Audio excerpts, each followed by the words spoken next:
I spent a lot of time listening to some talks by Robert Kennedy about his role at the Agency of Health.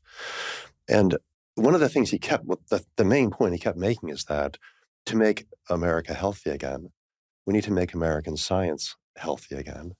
And what he said was that when his uncle was the president of the United States, and what he sees as sort of the heyday, the high point of American power and prestige in the world, that prestige of American science depended upon this idea that American science was unusually transparent and unusually committed to open inquiry. And he says he wants to restore those ideals to science. Now, whether that's true and what we make about that, I don't really know. But I was so struck, from my perspective at HXA, hearing this person go on at some considerable length about the importance of transparency, that science relies upon the exchange of ideas. So I wanted that as even some more background. Now I'm going to move to the main. Can I Yeah, of comment course you may. briefly on that? Please, I please. think, look, it's very interesting. And Adam, again, Marcus and I, he's my co-founder at Traction Watch, we published a piece in The Atlantic just last week about, that really started riffing on RFK Jr.'s nomination, his Senate confirmation hearings, and the fact that he kept, talking about this research by this one researcher. And there's a sort of, if you will, I think superficial and maybe even certainly genuine desire to have more transparency. I think, though, that some of that has been, if not weaponized, then maybe co-opted by people who, including RFK Jr., who use that to sort of point to any one bit of evidence, which may be flawed anyway, but any one bit of evidence that, it's not being published or it finally got published and here it is. That's what he was doing at the hearings. This was about vaccines and autism, not surprisingly. And what they do, though, is a sleight of hand. And I think we need to call people to account for this, because saying transparency is great. I'm all for it. We say that all the time.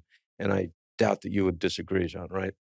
But transparency also requires responsibility. I mean, science requires responsibility and claims require evidence. And part of that evidence has to be all of the evidence that contradicts what you're claiming. And since it's so overwhelming in the case of autism and vaccines to continually point, so it's a case where I'm concerned about not too much transparency, but about a complete lack of filter, right? Because at the end of the day, some science is going to hold up and some isn't. And some of it, we may learn more about it even if it's wrong.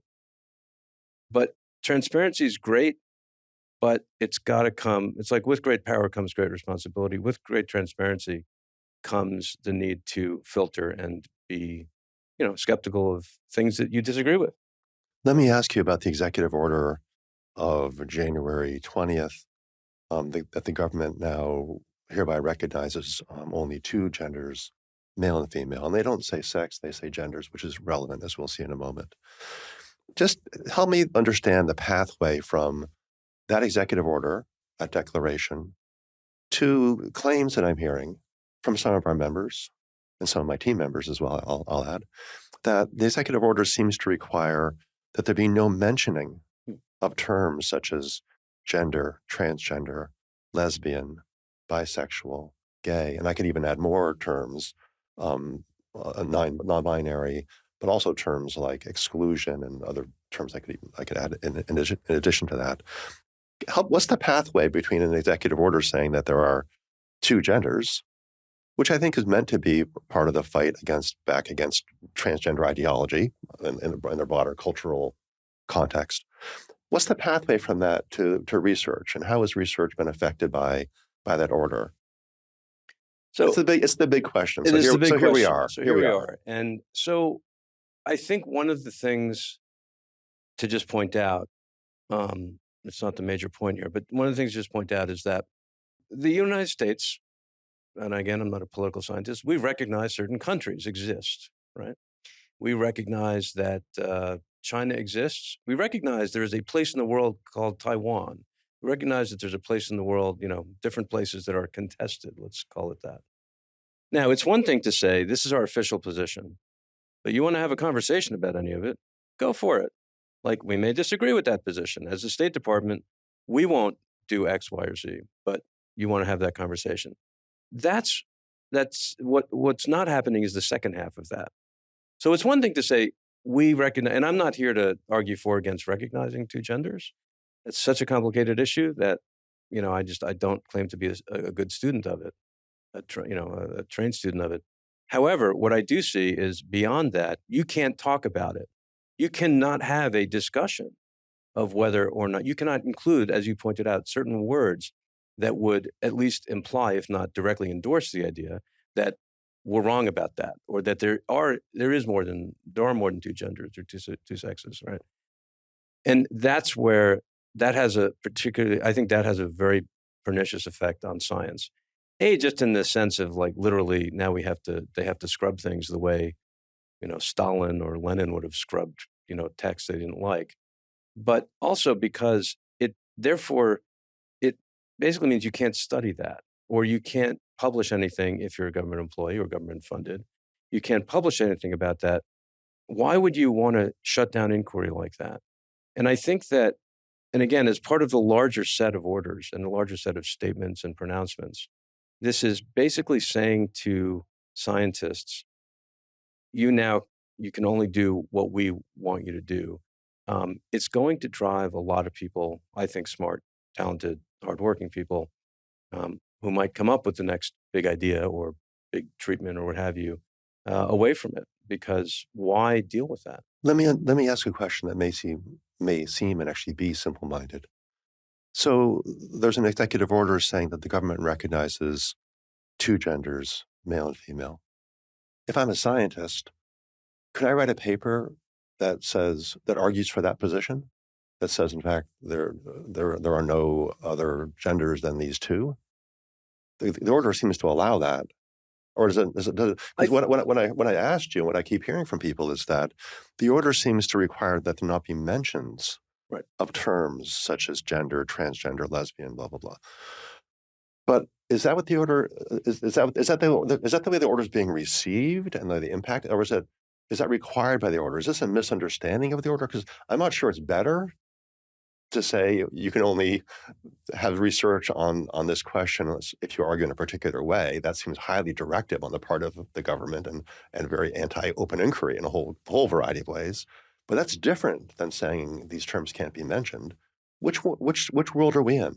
So, and again, this is where the particulars are critically important. And so, what I understand is that the order itself is really just, obviously only for government, not funded, but government employees. So, Center for Disease Control, CDC, et cetera, NIH, what have you, NSF, it would be less relevant there, but certainly relevant. So you could argue, well, that's a limited number. It's a pretty large number, and I would argue that it's still an important group of people. You could have that discussion somewhere else if you're not, and I think where it's a little bit unclear is funded by. So in other words, if you have an NIH grant, are you allowed to, sort of use these words, or will those be pulled back too? So, but I would say that you could not make an argument. Well, you could make an argument. It would be not a very good argument. How do you argue for something without acknowledging what other people think, right? This is basic argumentation sort of rhetoric, at least taking that into account. So, for example, if you say, these are the things that I think are wrong, but you're not allowed to use those words, that's pretty bad. Now, again, if you're completely out of that system, if you're not funded by government, you don't have to think about that.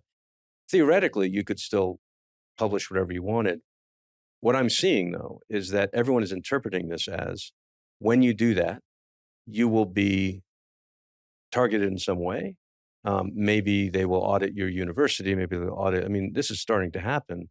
And so that's where I think, even if it's not officially in the, it is important to know what the EO says, because if people are going to fight it in courts and legislation, well, it's critically important. Of course, on the other hand, of course, the effect on behavior, like the actual effect, I think it's a pond, and the ripples are really pretty significant. And people are calling this anticipatory obedience. Absolutely. And they're very concerned about it. And I know, again, from talking to a lot of members about this, that anticipatory obedience can have sort of two different flavors, I suppose, I believe. One flavor is people being obedient in anticipation of likely outcomes, likely negative outcomes. The other flavor is people exaggerating the effects of the order because they dislike the order itself. Yes, So there's some of that both going on because we're absolutely as complicated humans with different kind of motivations, different political priors. People are reading these orders in different ways. I want to ask you about the CDC. As I understand it, the CDC is, I think, has issued an order with that all papers being considered for external review be withdrawn.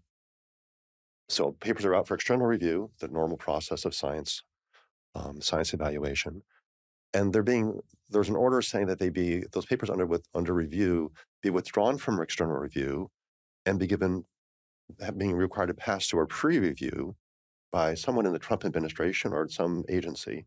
Is that roughly right? It is right. And just to be clear, because this is the argument that some people are making, saying, well, this is actually just sort of okay, and I would disagree with that. But papers do, if you talk to someone at, again, a NIH or a CDC or anywhere, all papers actually have to go through someone before they are published somewhere. And that's kind of, you can argue about that, but it's really purely an administrative, like, did you report the affiliations of everyone? Did you report the funding? Did you report any conflicts of interest? Like, very sort of administrative. It's not about the content. So it's a formal, content neutral. It's totally content neutral, right?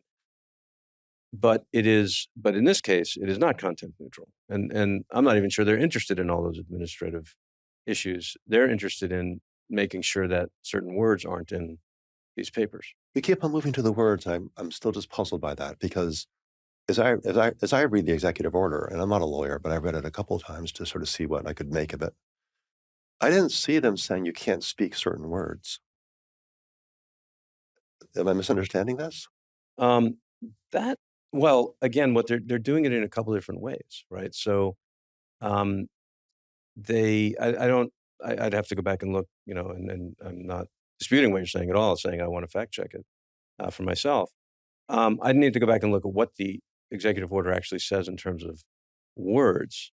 But I don't think it's unreasonable, I guess, and this gets back to whether it's anticipatory obedience or just interpretation. I don't think it's unreasonable to sort of triangulate some of what is coming out of the administration in saying this is what they're after. And maybe that's maybe that may be the best evidence we have.